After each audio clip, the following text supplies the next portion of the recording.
Hello po.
Hello po, Sister Leia.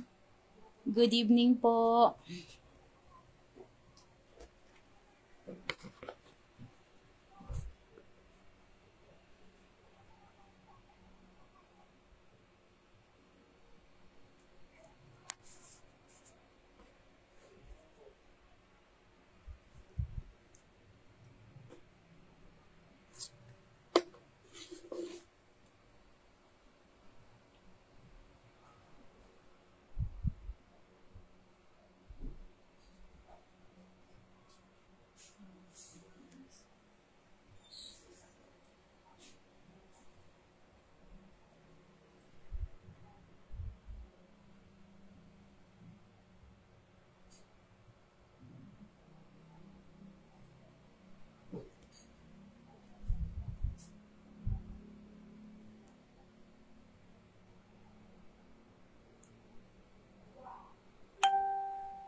Hello po.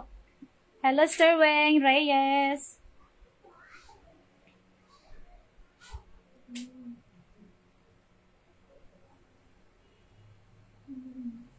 Mag-start po tayo ng 7:10. Wait lang po tayo ng iba nating mga kapatiran na sa kanilang mga invites, no?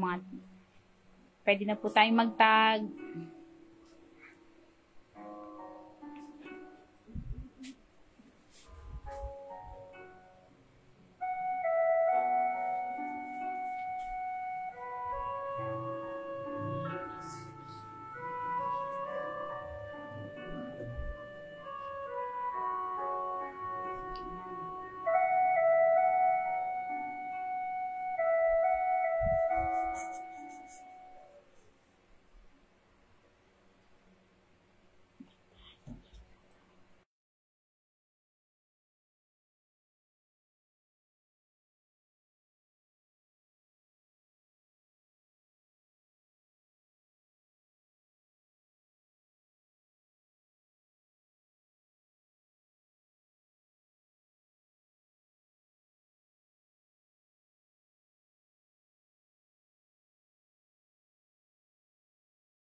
Hello po sa ating mga viewers. Sige po, pwede na po tayong mag-tag sa ating mga kaibigan po, no? Mga kapuso, kapamilya, ayan, pwede na po tayong mag-tag, invites po natin.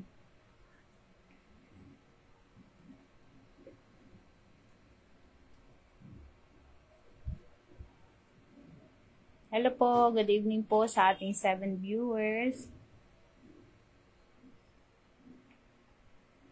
Mag-start po tayo ng 7:10, no? Hello, Sir Hazel.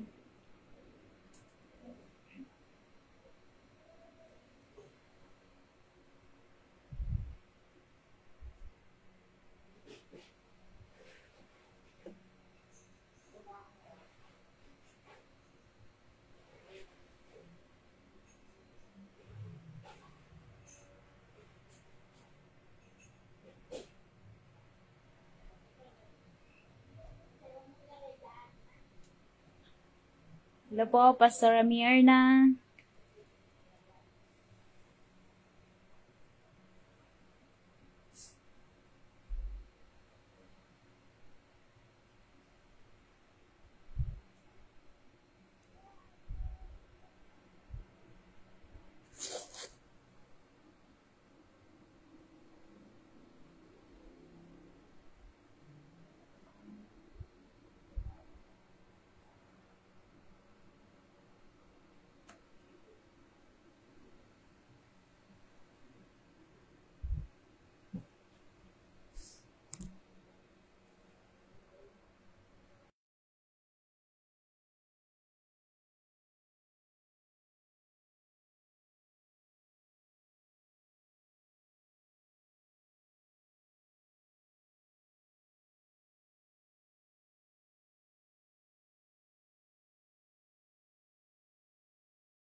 Hello, Brother Domson.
Hello, Sister Raby.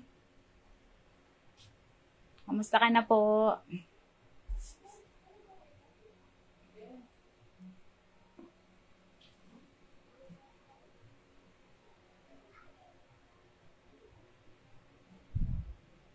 Sige po, magtag tayo ng ating mga kakilala po, mga kaibigan, na tayo po ay magsisimula ng 7:10.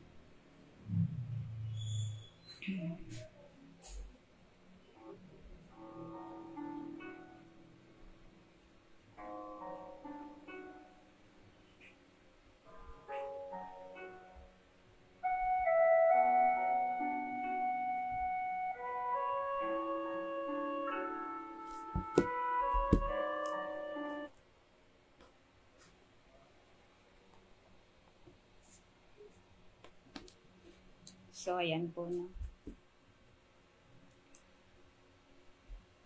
Good evening, Mama Beng. Welcome po sa aming Speak Live. Malinaw po ba yung boses? Parang humihina po yung aking internet. Naririnig po ba ako?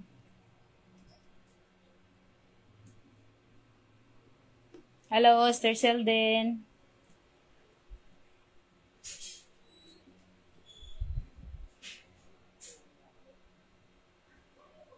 Malinaw po ba? Naririnig po ba ako?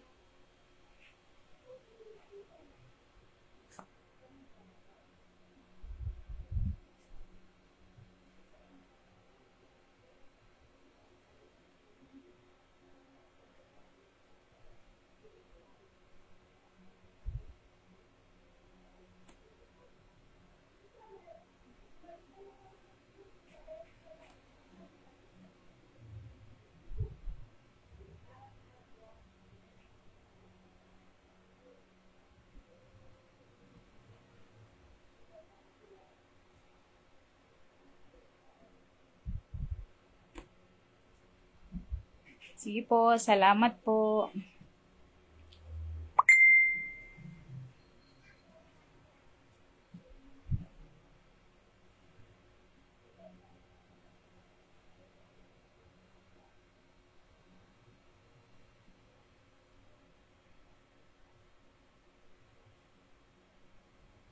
Sige po, tayo magsisimula na po sa ating gawain sa gabing ito. Again po, welcome po sa ating day 27 ng ating Speak Life.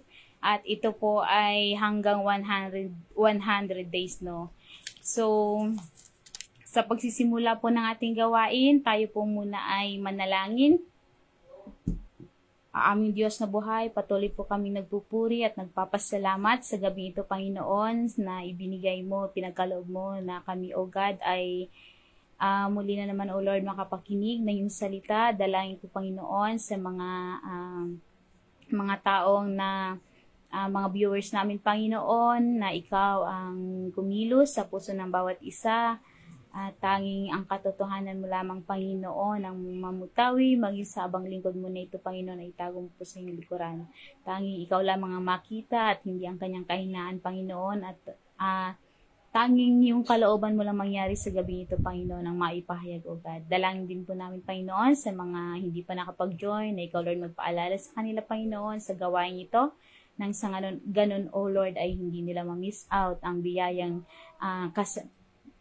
kalakip nito, Panginoon, ng gawain ito. Salamat, Ama, sa magandang panahon at patuloy namin dalangin na ikaw ang kumilos sa kalagitnaan namin, Panginoon, hanggang matapos ang gawain ito. Salamat, O Lord, sa iyong biyaya at sa iyo lamang po namin binabalik lahat ng kapurihan, pagluwalhati at pagsamba sa iyo aming Diyos na buhay. Amen. So, ayun po, no? Magandang gabi po sa bawat isa, sa ating mga viewers po, no? At, ngayon nga po ay ating day 27 sa ating Speak Life, no, na ginaganap. Tayo po ay mag-aaral, no, po sa libro or sa book ni Joshua chapter 6 po, no. Ito po ay sa team din naman natin, no? Monthly team natin ngayon, the possessing the cities with God's presence. Pero sa gabing ito po ang ating tatalakayin lamang ay verses 1 to 5. So, bago po yan ay ako po muna ay testimony. At ako po yung nagpapasalamat sa Panginoon, sa kalakasan, sa bawat araw, sa kanyang pag-iingat, maging sa mga ministry na kanyang pinagkatiwala. Tunay nga na sabi nga natin, ako personally talagang, yun nga, laging sa mga preaching na papaalalahanan ako, no? Kasi ako talaga yung dati na, ay Lord, hindi ko kasi yan kaya. Parang yung pala, katagalan, no, ng pag-aaral ng salita ng Lord is, talagang naunawaan ko na excuses lang pala talaga natin yung mga bagay na ganun. Dahil hindi naman talaga sa hindi natin kaya, kundi ayaw lang talaga natin ng commitment. So, pero salamat sa Panginoon. At patuloy niya talagang binabago, no. At ganun naman talaga, sabi nga na, hindi porke tayo mga Kristiyano na ay mga perfect na tayo. Ngunit salamat sa Lord at patuloy niya tayong tinutulungan na mabago yung mga hindi na karapat-dapat na taglay ng isang mga anak niya. So, salamat po sa Panginoon sa gabing ito. At tayo na po ay magpapatuloy sa ating gawain sa pag-aaral, no, sa book ni Joshua. Samahan niyo po ako may pagbukas sa Joshua chapter 6 verse 1 to 5.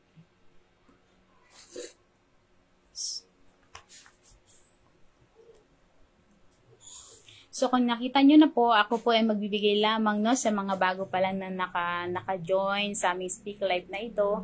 Bagamat marami na pong mga nagdaang speaker, no, at sa mga bago pa lang po na nakapag-join, sa ngayon pa lang is magbibigay po muna ako ng konting background, no, kung bakit itong mga Israelites na ito is nakarating sa lugar ng Jericho. So, ito po ay simula po no, ng after ng 400 years na pagiging alipin ng mga Israelita na ito. Doon sa Egypt, sila nga ay pinalaya ng ating Panginoon sa pamamagitan din naman ng kanyang lingkod na si Moses. Ngunit, nung sila nga ay nasa ilang na, sabi nga na sa kabila ng katapatan ng Lord, still sila po ay nag-disobey at ang karamihan sa kanila ay nawalan ng pananampalataya or pagtitiwala sa Panginoon. Kaya naman, sila ay nag-wander sa ilang ng 40 years. At pwede po natin niyang basahin sa Numbers, na Book of Numbers, chapter 14, no? Verse 33 to 34 po yan makikita. So, nung nandun po sila sa ilang, alam naman natin na maging si Moses ay hindi nakarating sa lupang pangako. Ganun pa man, nung kanyang pagkamatay, si Joshua po, na kanyang pinakakanang kamay, ay siya nga ang pumalit sa kanya, no? Na-appoint siya na siyang mag-lead sa next generation nitong mga Israelites. At mababasa naman po yan natin sa Joshua 1 verse 1 to 2. So, dahil nga doon sa pagiging disobedient ng mga Israelites na ito at kawalan ng panampalataya sa Panginoon, sila nga ay pinarusahan ng Lord na hindi makakapasok sa lupang pangako at sila ay mamamatay doon sa ilang. Maliban na lang doon sa 20 years old pababa. So, sa madaling na ang natira lamang dun sa first generation ay ito nga lang po si Joshua at si Caleb. So, ito po, no, ngayon po, nung si Joshua na yung namumuno sa kanila at bago nga sila makarating dito sa lupang pangako ng Panginoon, which is ang Kanaan, is kailangan pa rin naman nilang dumaan doon sa Jordan River, no. At makikita natin doon na kung paanong sinamahan ng Lord si Moses noon ng pagtawid ng mga Israelites sa Red Sea, is ganun din niya sinamahan si Joshua dito sa pagtawid nila sa Jordan River. Kung saan, nagpapakita ito, no, na ang ating Panginoon talagang siya yung Diyos noon, ngayon at magpakailaman, na hindi siya nagbabago. Kung dito pa lang binigyan niya na ng assurance si Joshua no, na kung ako yung Diyos na nag-lead doon at kasama ni Moses, ako din yung Diyos na kasama mo ngayon. So, kaya nga, after dito po noon, makatawid sila sa Jordan River is nagkaroon na po sila ng renewal, no, ng covenant sa Panginoon. Yan naman po ay mababasa natin sa Joshua 5, verse 2 to 10. So, pagkatapos nga po nitong spiritual preparation nito, which is yung new covenant, renewal ng new covenant para ng mga Israelites at ng ating Panginoon, eto na po, nakarating na sila dito sa Jericho. So, mababasa na nga po natin yan sa Joshua chapter 6, kung saan itong Jericho na ito ay isa sa, kumbaga, nasa hangganan nitong Kanaan at kailangan na bago sila makapasok doon, ay kailangan muna nila itong makonquer. Ngunit, ito nga ay hindi basta-basta. No? Kasi sa konting lang po, no, na alam naman, lalo na sa mga mahilig sa history, no, or mga nakakapakinig na tayo kung nakapakinig na tayo ng mga kwentong pambata noon na about dito sa Jericho na ito, wall of Jericho na ito yung matibay at talagang matataas. So, sige po, basahin po natin yung verse 1 ng chapter 6. Sabi po dito, sasalin po ng ang dating Biblia, ang sabi po dito, ang Jericho nga ay lubos na nakubkob dahil sa mga anak na Israel, walang nakakalabas at walang makakapasok.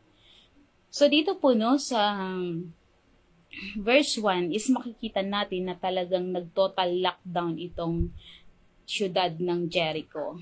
Sa mga nagdaang mga speaker na yun nga, inihahalin tulad nila na hindi kagaya nung yung lockdown natin nung pandemic is wala pa yun dito. Kasi noon nakakalabas pa tayo, no? Bagamat may oras lang pero meron pa rin kalayaan. Pero dito sa Jericho is talagang totally lockdown po sila. Walang makakapasok at walang makakalabas. So bakit kaya?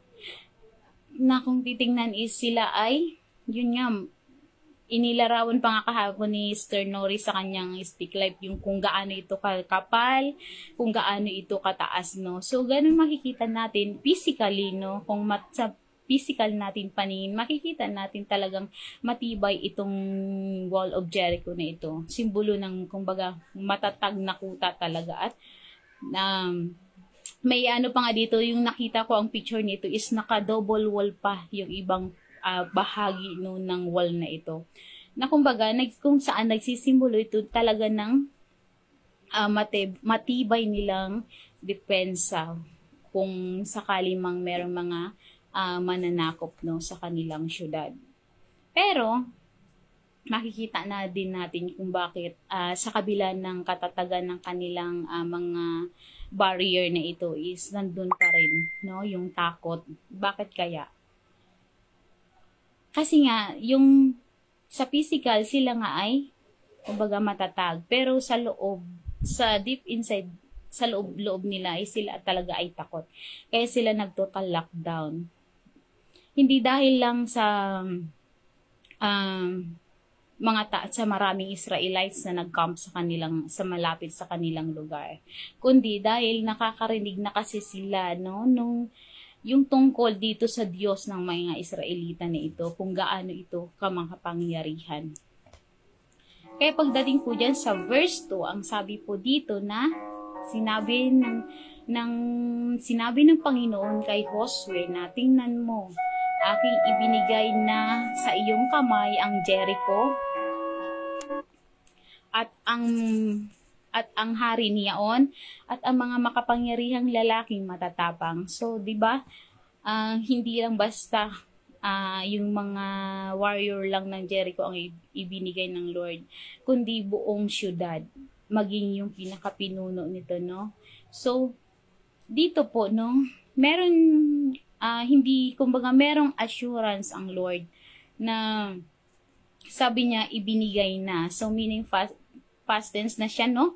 At kung babalikan din natin yung Joshua 2, verse 9 to 11, maging si Rahab ay sinabi niya doon na Alam ko na ibinigay na ni Yahweh sa iyo ang lupain ito dahil dito takot na takot kami sa inyo.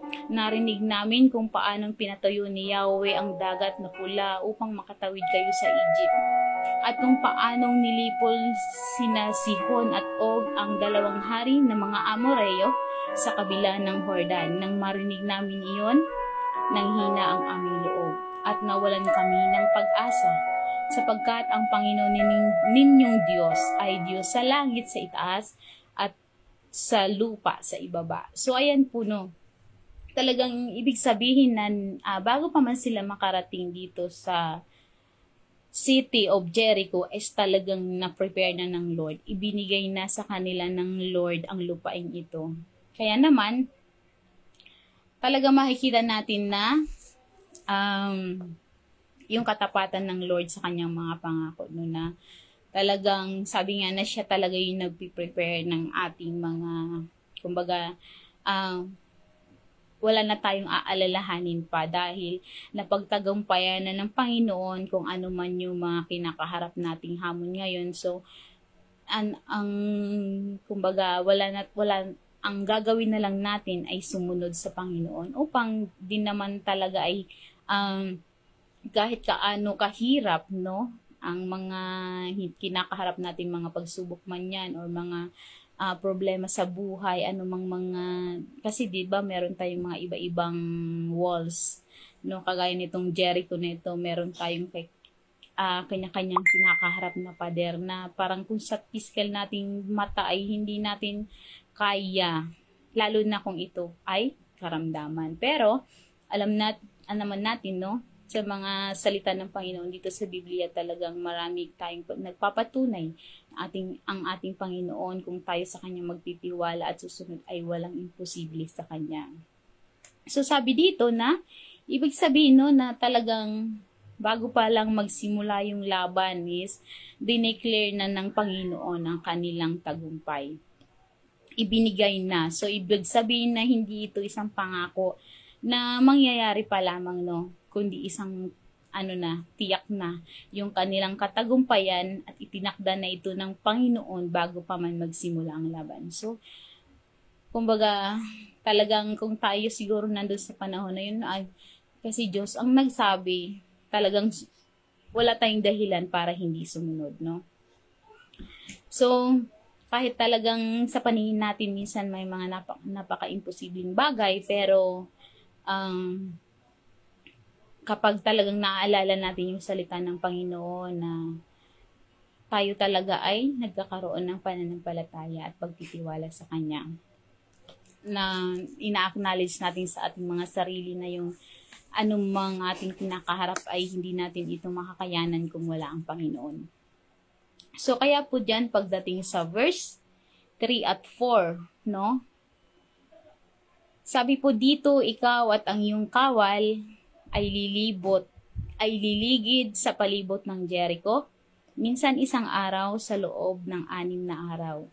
Pauunahin mo sa kaba ng tipan ang 7 paring may dalang mga trompeta na yari sa sungay. Sa 7 araw, 7 beses kayong liligid sa lungsod at hihipan ng mga pare ang dala nilang trompeta. So, ayun po, no?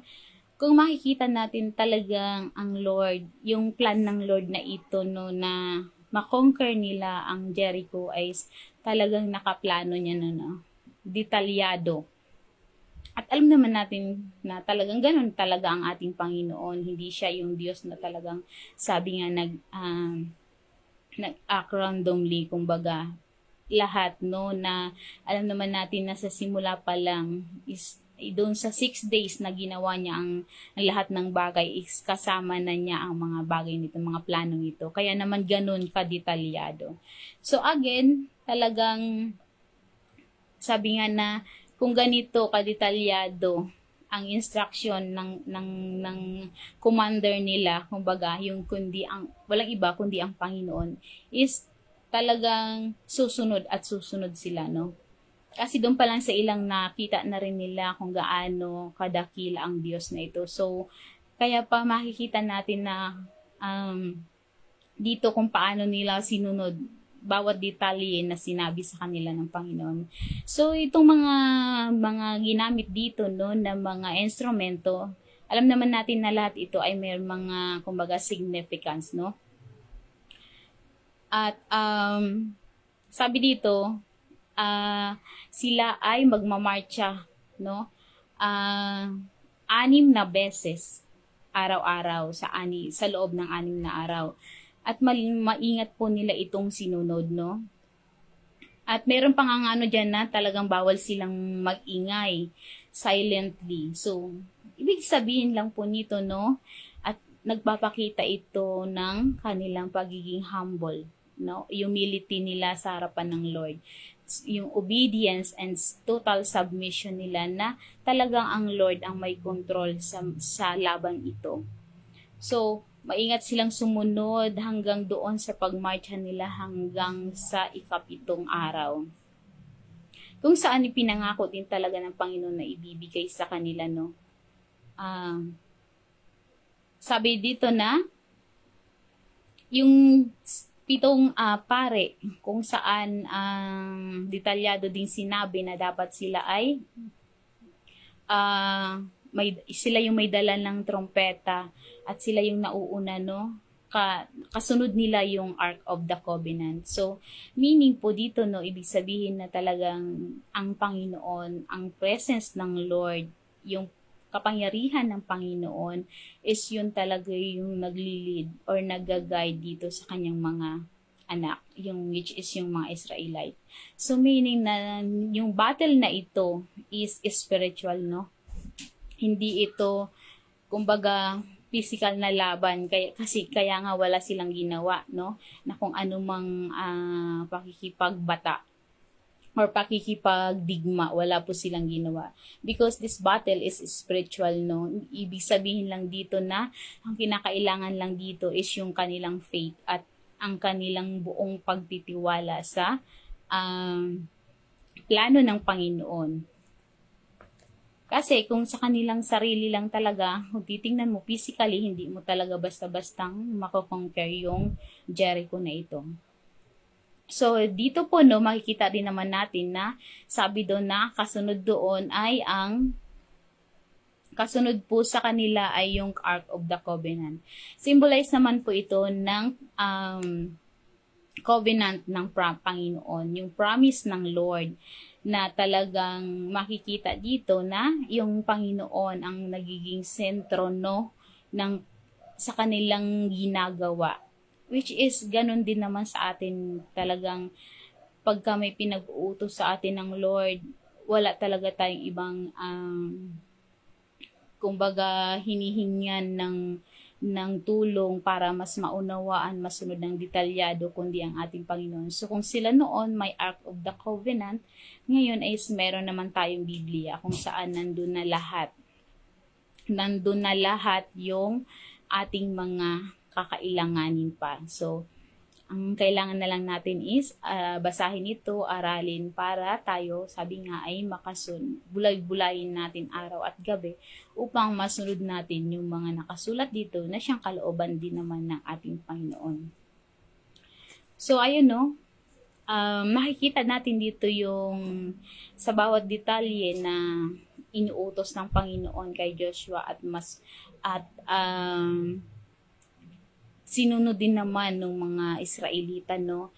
Makikita natin dito yung perfect timing talaga ng Panginoon is napakahalaga.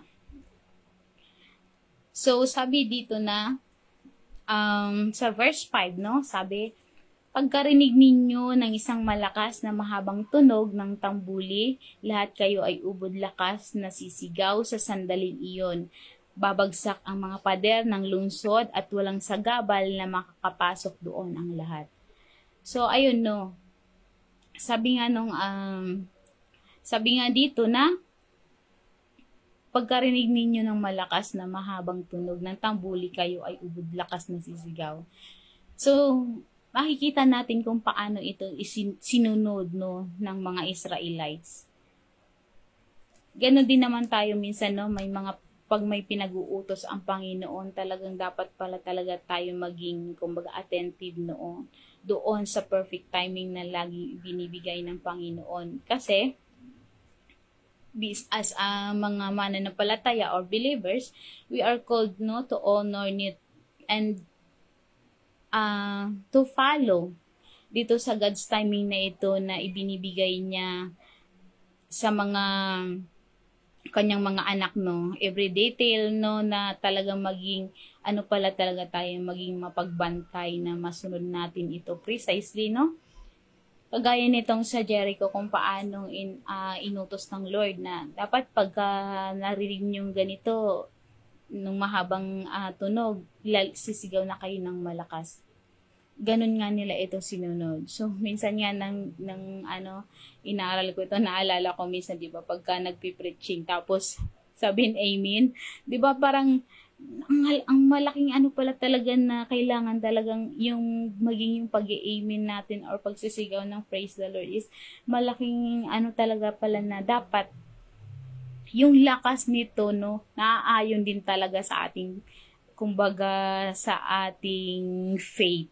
Kasi minsan kasi 'di ba pagka sinabi mong amen, so parang walang, kumbaga, kung ganun kaya yung ginawa ng mga Israelita.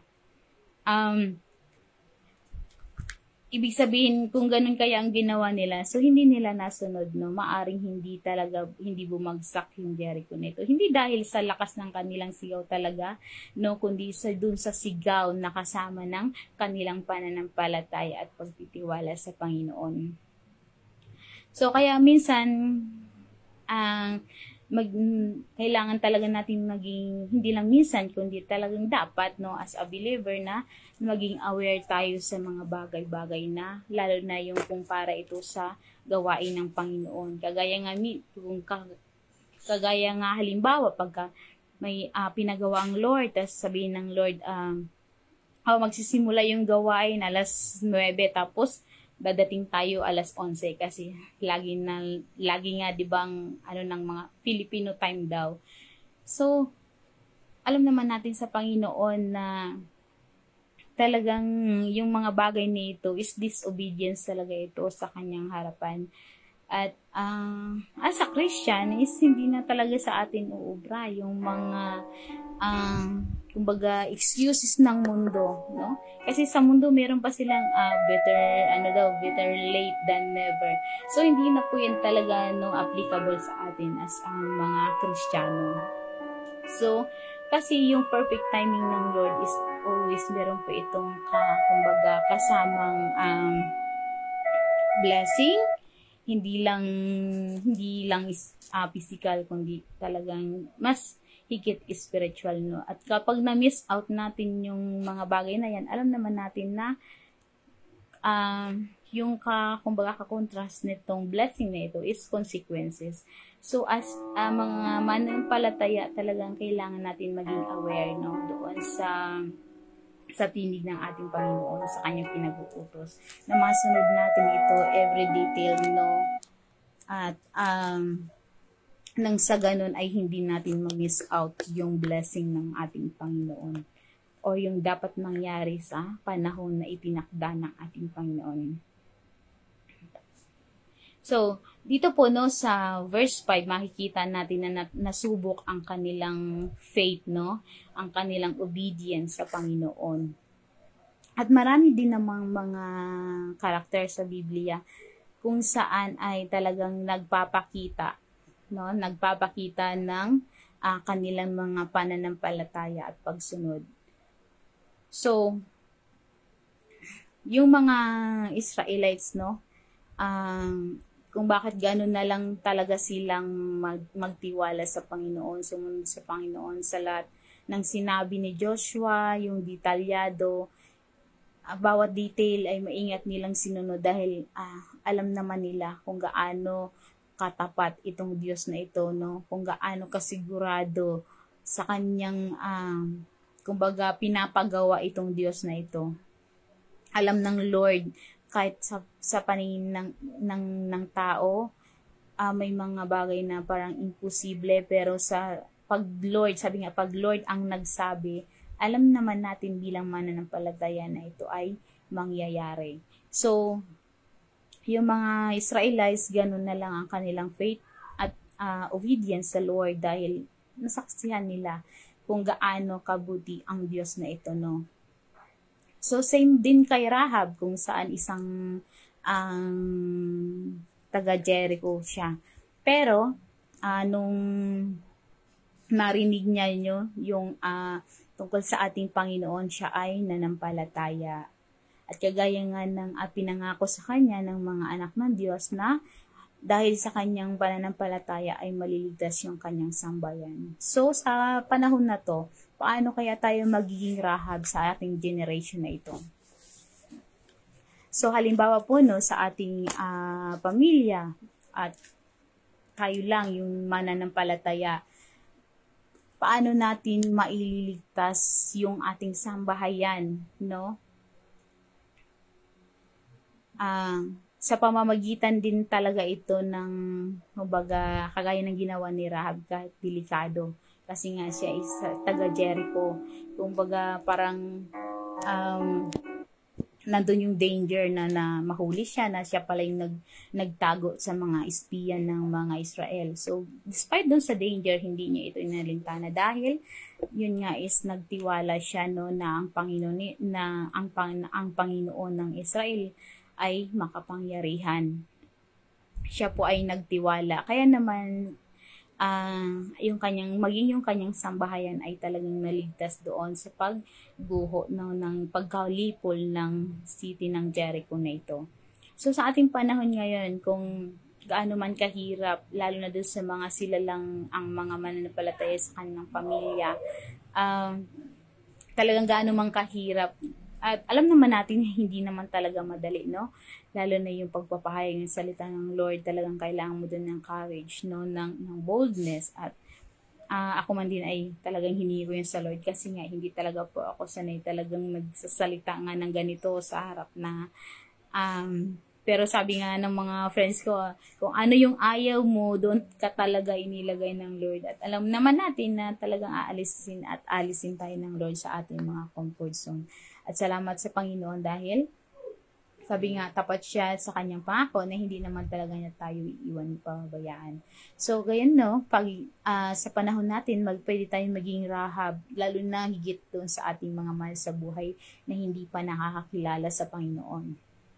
Talagang sabi nga na talagang kailangan sila muna yung mauna nating madala sa pananampalataya sa Lord. Magkaroon din naman sila ng kaligtasan. Kung paanong nagkaroon din tayo ng kaligtasan, no?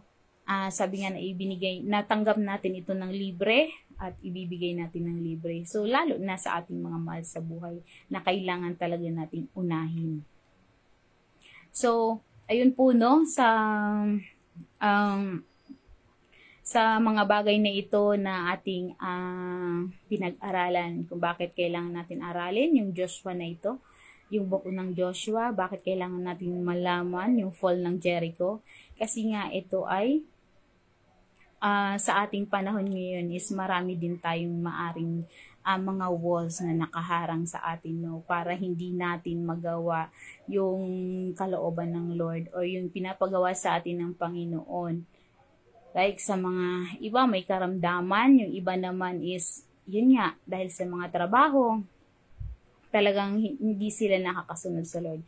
Ngunit salamat na lang sa biyaya ng Panginoon at patuloy niya dinudugtungan yung ating mga buhay para talagang bigyan tayo ng chance na makagawa pa, no? Bilang mga anak ng Lord is kumbaga wala tayong excuse. Kasama talaga tayo doon sa kumbaga sa pag-advance no, ng kanyang kaharian dito sa sanlibutan. Dahil wala namang ibang pag-uutusan ng Panginoon kundi tayo din naman kanyang mga anak. Kaya talagang wala na tayo dapat doon sa mga excuses no, na hindi ako pwede, kumbaga hindi ko kaya. Ganun naman talaga, no? Ang mga, sabi nga, kung ayaw mo talaga is mag-i-excuse at mag-i-excuse lang talaga tayo. Ngunit, alam naman natin na wala naman talagang natatago sa harapan ng Lord. Alam niya kung hindi mo ba talaga kaya o ayaw mo lang. At lagi po natin tandaan, no, na ang ating Panginoon, talagang aalisin at aalisin ka niya doon sa iyong comfort zone. Yung sabi na, meron naman, totoo, meron tayo kanya-kanyang, kumbaga, part, no, sa body of Christ. Pero lagi nating tatandaan na, aalisin at aalisin talaga tayo ng Lord doon sa ating comfort zone. At kung ano man yung comfort zone mo na yan, pagka inalis tayo ng Panginoon dyan is nawa, no, na tayo ay kumbaga maging masunurin din naman sa Kanya kahit hindi natin nakasanayan yung mga bagay or para sa atin is imposible yung mga bagay na pinapagawa ng Lord.